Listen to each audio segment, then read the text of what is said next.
शिवनगढ़, एक ऐसा नाम जो अब सिर्फ बर्फीली ठंड और गरीबी का पर्याय बन चुका था।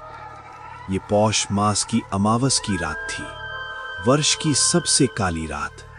अमावस्या ने आकाश से सारी रोशनी खींच ली थी और ठंड ने धरती से सारा जीवन। रात के 9 बजे थे, लेकिन वातावरण ऐसा था मानो आधी रात बीत चुकी हो। इस कड़ाके की ठंड में गांव के बाहरी छोर पर रामू की झोपड़ी में जीवन और मृत्यु के बीच एक बारीक रेखा खींची हुई थी। राधा, ये कैसी ठंड है रे? ये हड्डियों में छेद कर रही है। मुझे डर लग रहा है। ठंड तो हर साल पड़ती है रामू, पर इस बार तो ये तो सीधे जान लेने आई है। लगता है रात में पाला पड़ जाएगा। रामू ने अपनी बेटी कजरी को देखा। 8 साल की कजरी, जो कल से बुखार से तप रही थी, अब ठंड से कांप रही थी। अंगीठी में बचे 2 कोयले बस राख होने की कगार पर थे, जो सिर्फ धुआं दे रहे थे, ऊष्मा नहीं। हाय रे मेरी बच्ची, जल रही है तू। डॉक्टर साहब ने कहा था इसे लगातार गर्मी चाहिए।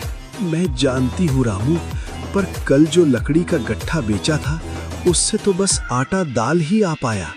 कोयले और गर्म कपड़े खरीदने के पैसे नहीं थे। साहूकार ने भी पिछली बार का कर्ज बाकी बताकर मना कर दिया। गरीबी की मार इस अमावस्या की ठंड से भी ज्यादा गहरी थी। रामू और राधा दोनों ही जानते थे कि अगर अगली 2 घंटों में कजरी को गर्मी नहीं मिली तो ये रात उनकी बच्ची की अंतिम रात हो सकती है। एक रास्ता है राधा। कौन सा रास्ता रामू? बताओ। दहकन वन।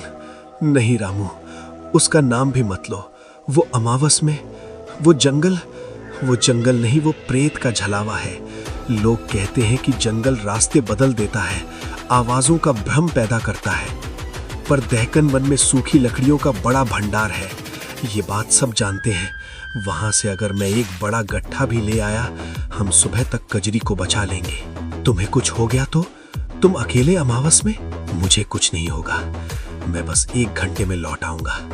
ये ठंड मौत है राधा, और मैं अपनी बच्ची के लिए मौत से भी लड़ सकता हूँ। रामू एक साधारण पिता एक असाधारण लड़ाई लड़ने के लिए निकल पड़ा। बाहर अमावस्या की काली रात ने उसे अपनी बर्फीली और भयावह बाहों में ले लिया। उसकी एकमात्र उम्मीद थी लकड़ी, और उसका एकमात्र भय था दहकन वन का छलावा। अमावस्या के अंधेरे में जंगल किसी दैत्य के मुंह जैसा लग रहा था। रामू तेजी से आगे बढ़ रहा था। हर सांस धुएं की तरह निकल रही थी। उसे अपनी लाठी के सहारे ही रास्ता टटोलना पड़ रहा था।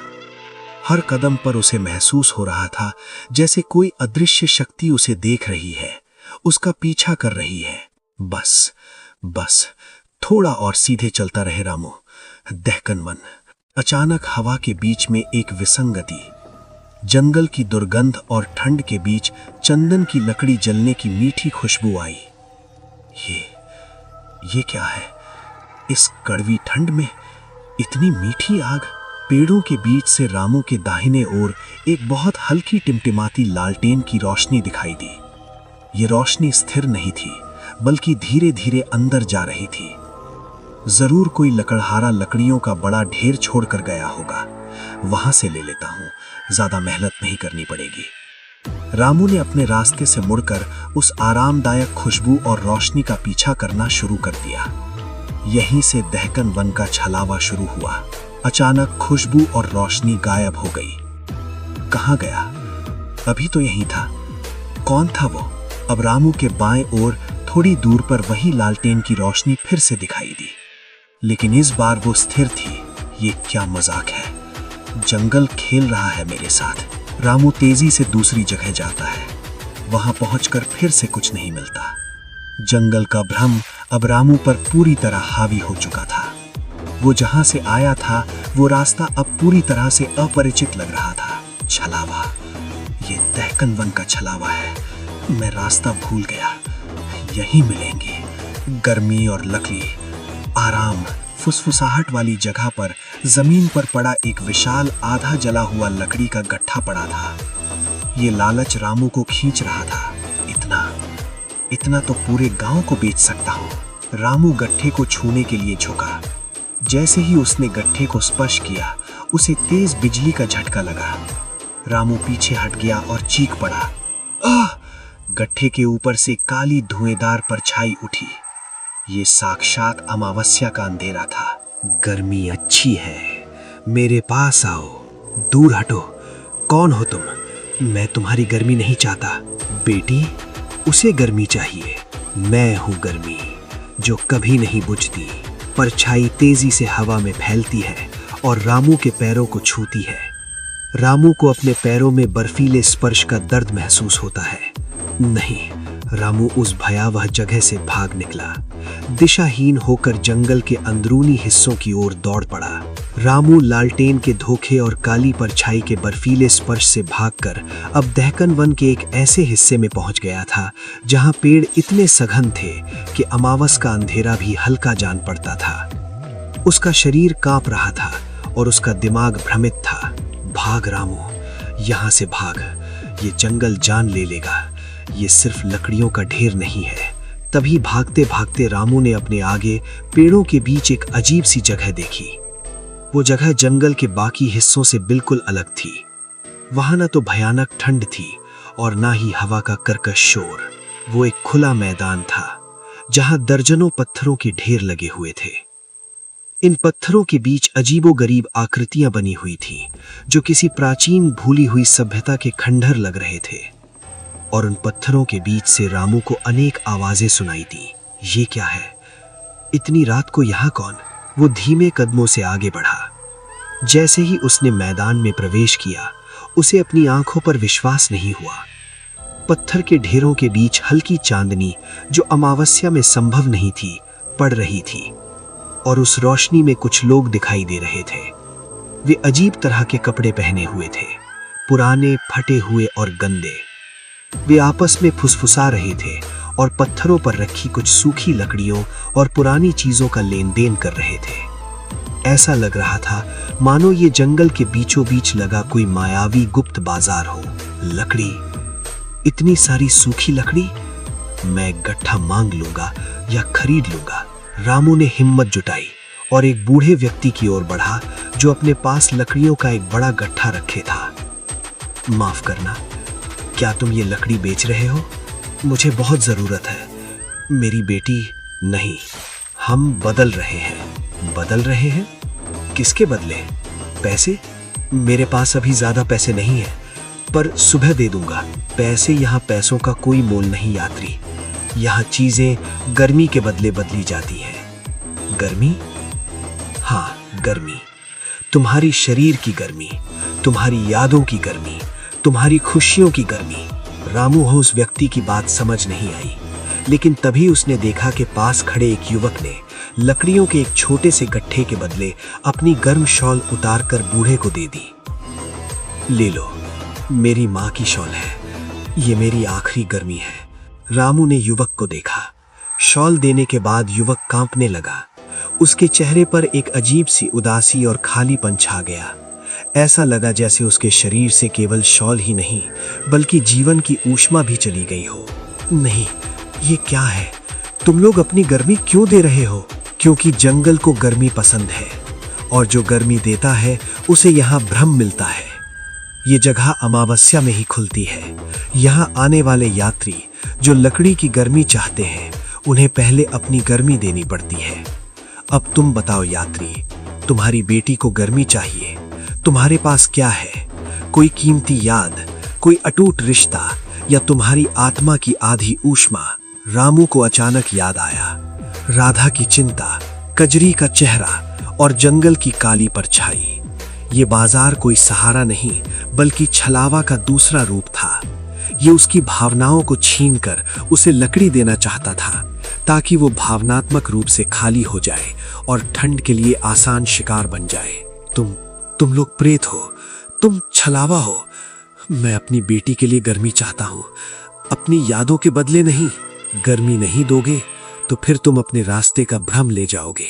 तुम यहीं भटकते रहोगे जब तक तुम्हारी सारी ऊष्मा जंगल को ना मिल जाए। जैसे ही बूढ़े ने ये कहा, उस मैदान की चांदनी तुरंत गायब हो गई।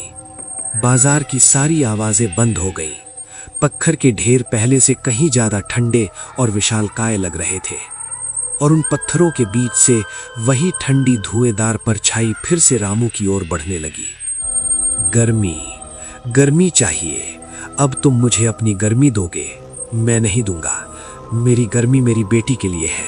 रामू ने पीछे मुड़कर देखा। जो युवक अपनी शॉल दे चुका था वो अब वही जमीन पर एक जमे हुए पुतले की तरह पड़ा था। उसके चेहरे पर कोई भाव नहीं था। रामू को एहसास हुआ ये जंगल उसे भावनात्मक रूप से मारना चाहता था। मुझे भागना होगा उस निशान की तरफ। रामू ने वहां से भागना शुरू कर दिया। इस बार वो छलावा से नहीं बल्कि अपनी सबसे कीमती चीज, अपनी यादों की गर्मी को बचाने के लिए भाग रहा था। रामू बेतहाशा भाग रहा था। उसके पैर सुन्न होते जा रहे थे। डर ने उसे आगे बढ़ने पर मजबूर किया, लेकिन जंगल की आत्मा उसे भटकाकर मार डालना चाहती थी। भागते हुए दूर से हवा में उसे राधा की आवाज सुनाई दी। एक परिचित लेकिन भयानक रूप से विकृत आवाज। रामू, कहाँ हो? जल्दी आओ, कजरी बेहोश हो रही है। राधा, तुम क्यों आए जंगल में? मैं आ रहा हूं। रामू आवाज की दिशा में मुड़कर भागता है। उसकी गति अब बहुत धीमी हो चुकी थी। वो एक सूखे तालाब के किनारे पहुंचा जिसकी सतह बर्फ से ढकी थी। तालाब के ठीक बीच में बर्फ के ऊपर से कजरी के रोने की आवाज आई। यह आवाज उसके हृदय को चीर रही थी। बाबू, ठंड लग रही है। मेरे पास कोई नहीं है। बचाओ मेरी बच्ची, मैं आ रहा हूं। रामू बर्फ पर पैर रखने वाला था। उसकी आंखों में बस अपनी बेटी को बचाने का जुनून था। तभी दूर कहीं से उल्लू की तीखी आवाज आई जिसने एक क्षण के लिए रामू का ध्यान भंग किया। नहीं, कजरी, वो तो घर पर है। ये आवाज, ये फिर छलावा है। रामू को बरगद की जड़ को छूते हैं, उस पर उसे खुदे हुए एक पुराने क्रॉस जैसे निशान महसूस होते हैं। ये गांव वालों का निशान था। तभी रामू के सामने लगभग 10 फुट की दूरी पर जलते कोयलों जैसी 2 बड़ी लाल आंखें दिखाई दी। परछाई फिर से सघन हो गई। कहां भागता है तू? यहीं रहेगा इस सर्द गर्मी में। मैं नहीं रुकूंगा। तुम मुझे भ्रमित नहीं कर सकते। मैं अपनी बेटी के पास जाऊंगा। रामू अपनी अंतिम शक्ति लगाकर उस परछाई से विपरीत दिशा में भाग पड़ा। वो जंगल के आखिरी छोर को पार कर गया। जैसे ही उसने गांव की सीमा में कदम रखा, जंगल का भयानक शोर शांत हो गया। मैं बच गया। रामू लड़खड़ाता हुआ झोपड़ी पहुंचा। राधा ने दरवाजा खोला और अपने पति को देखकर चीख उठी। रामू के हाथ खाली थे। उसके पैरों पर ठंड का भीषण असर दिख रहा था। रामू, मेरे रामू, तुम ठीक हो? लकड़ी कहाँ है? तुम खाली हाथ क्यों हो? और ये तुम्हारे पैर? राधा, वो जंगल, वो मौत का छलावा। मैं लकड़ी नहीं ला पाया, पर मैं बच गया। अब क्या होगा? कजरी, राधा, वो गट्ठा साहूकार वाला जिसे कल सुबह देना था, अभी चलाओ। साहूकार को सुबह देखेंगे। मेरी बच्ची, पहले इस बार मैं हार नहीं मानूंगा। राधा ने तेजी से लकड़ी के गट्ठे को उठाकर अंगीठी में डाल दिया। सूखी लकड़ी तुरंत आग पकड़ गई। पहली बार उस झोपड़ी में अमावस्या के डर पर जीवन की गर्माहट भारी पड़ी। आग की पीली रोशनी और ऊष्मा धीरे धीरे कमरे में फैलने लगी। कजरी की खांसी धीमी हुई और वो गहरी आरामदायक सांस लेने लगी। तुम वापस आ गए। तुमने छलावे को हरा दिया। ये गर्मी ही हमारी असली जीत है।